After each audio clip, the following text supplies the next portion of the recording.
Hello everyone, this is Kesharoptorial, and if you're here with me in this video, I hope you're Legend of the Five Rings fans, because we are going to take a look at and talk about the first of the core fiction stories from the relaunched Legend of the Five Rings. You can read the stories and download them from the Fantasy Flight Games Legend of the Five Rings website. I will put a link below. So let's take a look at the story titled Her Father's Daughter. Here's a picture of the first page of the story. Again, you can download it for free on the game's website from Fantasy Flight Games. And it's focusing on the Crane Clan. The Crane Clan are the artisans of Rokugan. Grace, beauty, perfection in dueling, the arts, both the written and the spoken words, masters of the intrigue of the court. Their current clan champion is Doji Hotaru, who inherited the role from her father, the late Crane Clan champion Doji Satsume. The short story, Her Father's Daughter, begins as the samurai Daidoji Nirishima is escorting a caravan of rice. They are attacked by bandits led by a Dragon Clan Ronin. The Ronin is challenged by Doji Hotaru herself, who in the battle slices through the Ronin's collarbone and then decapitates him.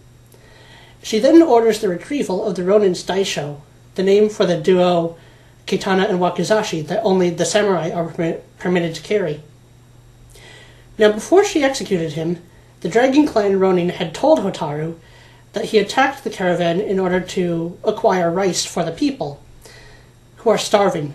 And later on, when she is talking to her sister in their apartment at the Imperial Palace, Hotaru does at least recognize that this was, in some sense, an honorable act. The Ronin was not a mountain bandit hijacking and looting for his own gain. He was acting out of altruism. The samurai, remember, both in this fictional world of Rokugan and in real medieval Japan, were the military nobility. They were the government soldiers using force against the people. Not always sadistically, but they do have a very hierarchical society where peasants are hardly thought of, even though they form the very crucial foundation of the system, of the society.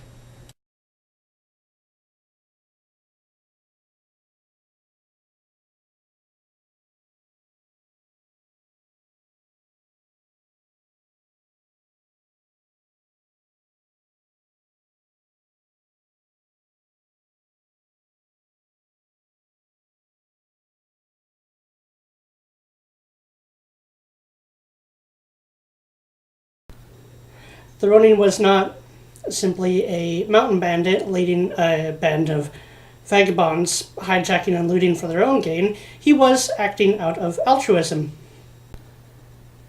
The samurai, remember, both in this fictional world of Rokugan and in real-life medieval Japan, were the military nobility. They were the government's enforcers. Not always sadistically, but they did have a very hierarchical society where peasants are considered, well, far less than them, barely thought of, even though they do form the very crucial foundation of the entire society, of the culture, of the empire.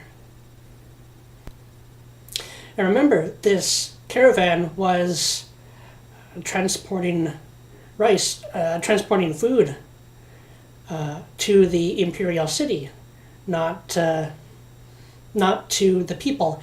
See, in the clans of Rokugan, it's not every citizen of the empire that is part of a clan. It is only the military nobility. The rest of the peasants, the merchants, peasants gets a little confusing, kind of depends on what you mean. So the samurai caste, which includes the shugenjas, the spellcasters, do highly value the, I guess what you call the high arts, flower arranging, calligraphy, painting, I guess poetry maybe is in there, haikus. So those kind of high arts. I would expect sword crafting to be on there, though I'm not sure. Actually, I did pull up an older page of Legend of the Five Rings. This is a page, I can link to this as well. It's a relic from the original version. Okay, so the labor caste of Rokugan are called Heimin, and they are considered lower than the samurai caste. I'm not sure they're the next down, but there's the farmers, the artisans, who build things. So, okay.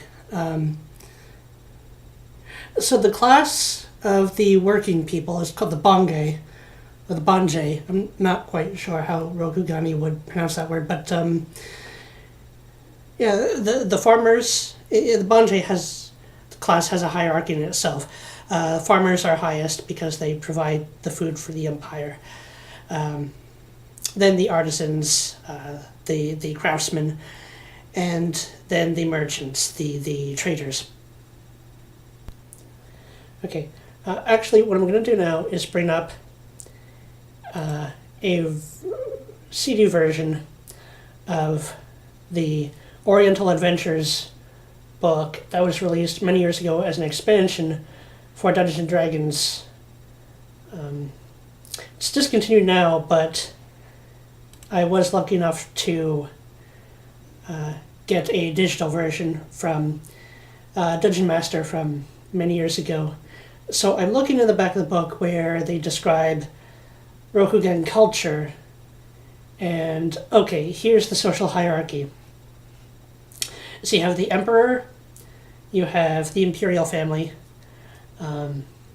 the daimyos, the feudal lords of the samurai caste, the samurai families themselves, and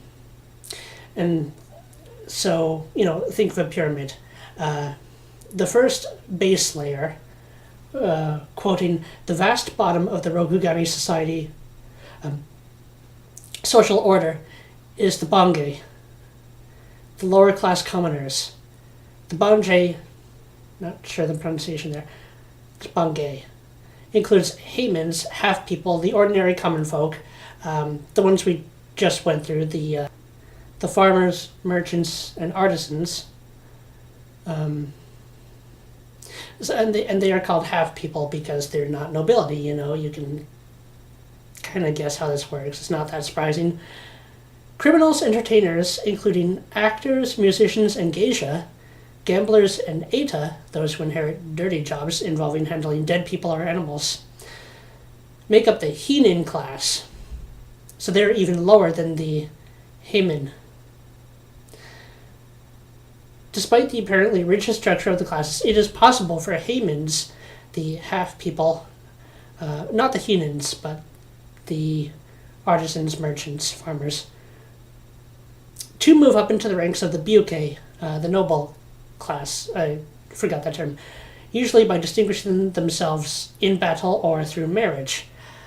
Again, and in feudal systems like this throughout history, you would see this happen from time to time. So this Ronin that the Crane Clan samurai encountered, who attacked the caravan, likely was a Dragon Clan samurai at one point, but Ronin were samurai without a lord to serve. So either the lord was killed in the constant wars throughout Rokugan, or may have left the clan or been banished from the clan because he sympathized with the peasants who were starving and essentially tried to become the Rokugani equivalent of Robin Hood, but as it turns out, was not quite as good. So now, returning to Hotaru in her apartment, we start learning some very interesting things. First, concerning the Ronin that she executed, quoting from the first paragraph of page 5, Hotaru couldn't help but understand his motivations, at least in part. 3 years ago, a devastating tsunami had ravaged the Crane clan's coastline, destroying some of the clan's most fertile lands. No one knew how long it would be before the lands would again yield rice at all, much less in abundance for which the Crane were known.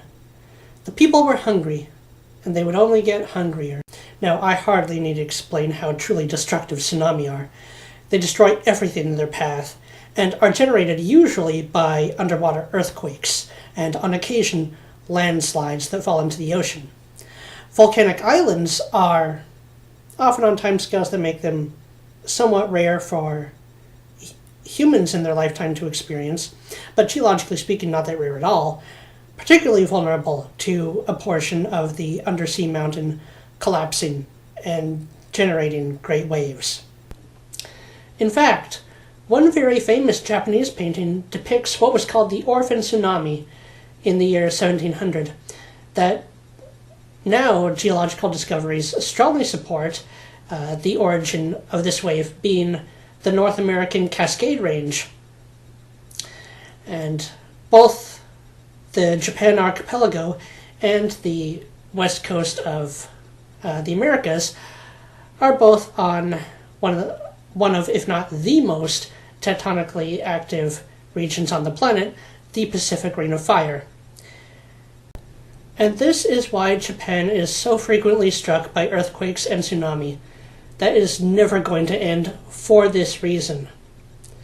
And judging that the map of Rokugan is similarly shaped to, and obviously based on, the east coast of Japan, it's much the same situation. On the previous page, page 4, I'm going to quote, Hotaru's grip tightened on the sill as her thoughts changed again. Doji Satsume, who had stubbornly kept the clan championship for years, even as he held the office of Emerald Champion, that would be the champion chosen from the clan champions to be the champion of the emperor of the entire Emerald Empire, commander of the Imperial Legions, and most senior magistrate of Rokugan. Satsume, who had only reluctantly passed the Crane clan championship to her at the urging of his brothers-in-law, Kakita Toshimoko and Kakita Yoshi. Satsume, who was now dead, just when the Empire needed its Emerald Champion the most. This is very interesting. It means that though Doji Hotaru is a very skilled fighter, as we have already seen in this story, she was not her father's immediate choice for being his successor, and she was only promoted to that through the urging of her uncles. Her father's brothers-in-law would be her uncles. It makes the title of this story a curious one. Usually, when someone is told you are your father's son, your father's daughter, or your mother's son or daughter, it's most often, even if not a compliment or words of admiration, it's recognition of something they respect. In this story, as we learn, Hotaru definitely feels a measure of resentment towards her father for pushing her mother to suicide. And this story does not go into the details of that. But when it is soon suggested to Hotaru that her father, Doji Satsume, died under very suspicious circumstances, she says, in one sense, the death of the former Crane clan champion is a great loss to the Empire, and if there is foul play involved, must be investigated, and justice must be done. In another sense, the death of Doji Satsume, the father, may have been justice done. So there was a mutual sense of resentment and feeling of the other being unworthy, as we definitely see from Hotaru's memories of Satsume's teachings. And the story deals a lot more with Hotaru's efforts to take on the challenge of being the Crane clan champion, of fulfilling that role for the Empire. The bandits and the Ronin who led them were, after all, simply people who were going hungry from the devastation of the tsunami, which the Crane clan is aware of. The samurai do acknowledge their needs, but like a typical government, don't seem to be all that wonderful at addressing them. The Crane clan is also having to deal with battle with the Lion clan over the grain-laden Osari plains and the stronghold of Toshiranbo. The Dragon clan seek the help of the Crane in dealing with rising dissidents and heretics. The Crab clan is stressed against the forces of the Shadowlands, and the increasing power of the Scorpion clan over the Imperial Court. Now, a little later in the evening, Doji Hotaru is visited by a Scorpion clan courtier named Bayushi Kachiko. Now, while Hotaru is trying her best to deal with the issues in the Empire and with her clan, she has traveled to the imperial city of Otosan Uchi to learn what she can about her father's death, and perhaps her mother's as well. We will see. To speak with the imperial magistrates, and it also seems, with the from the final pages, to spend some time with Kachiko. We'll let you read those for yourself. So that was relaunched Legend of the Five Rings, core fiction story number 1, Her Father's Daughter, focusing on the Crane clan champion, Doji Hotaru. The next story in the core fiction series is titled The Price of War, and it focuses on the Lion clan. This is Kestrel Raptorial. Till then.